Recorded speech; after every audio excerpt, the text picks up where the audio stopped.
hello guys आंनि बे टट' फाग्ला इउटुब चेनेलाव आरो बरायहरनाय थाबावबाय आं नै दा कुन्टला हाग्रा 1 नाम्बाराव आङो भिडिअ बानायफैदों नै ओरै थांबाय मामा मिथिंगाफुरि ओमफ्राय नै ओरै थांबाय कुसुगाव ओमफ्राय नै बिदिनो थांबाय ओरै साहा दावखोलांबाय हाग्राजों दायो आङो एक राइडआवहायल' आं थाबायदों नालाय नै जायगाफ्रा नायला बेसे मोजां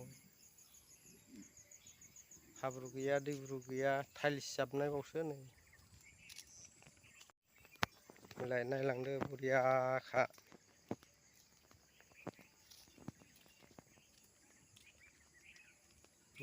हाग्राफ्रा बारा गोजानाव थांजाया बाबा गणेश दङनो गिनांगौ होसोयो मोसौफ्रानो फैजोबबाय दायो आं थांफिनसिगोन बैयाव बाथोननि मोसौ गुमनायफ्रा हनै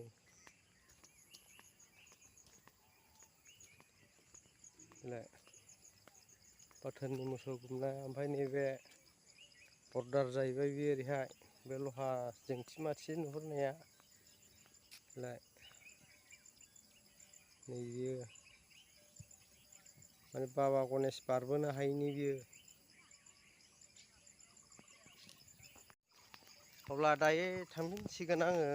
न' फारसे जलायस्रियाव एसे मैसो बेदर खाजि दं नालाय बेखौ एसे जाहैनांसिगोन गोथावनो दा एसे सेरेबजों होनो खाजिबो दं बेदरबो दङ बेखौ लांनोसै आङो एसे नैबेलाय नै बाथोननि मोसौफ्रा नै हिन्जावफोरबो गुमबावदों थांबालाय थांजायोमोन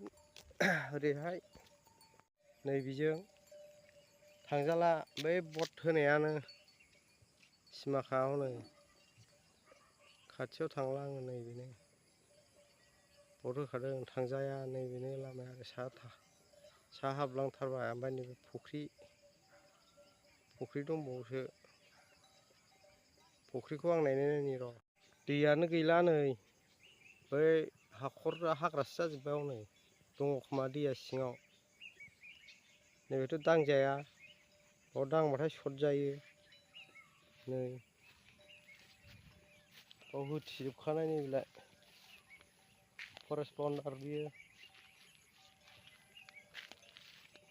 अब्ला थांसिगोन आङो दायो जलायस्रि फारसे मैसो खाजि ओंखारदों नालाय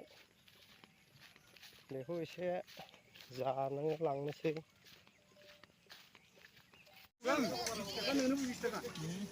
आंबो 50 थाखानि हरलायबाय नैबे खाजिया गोथावथार हरदो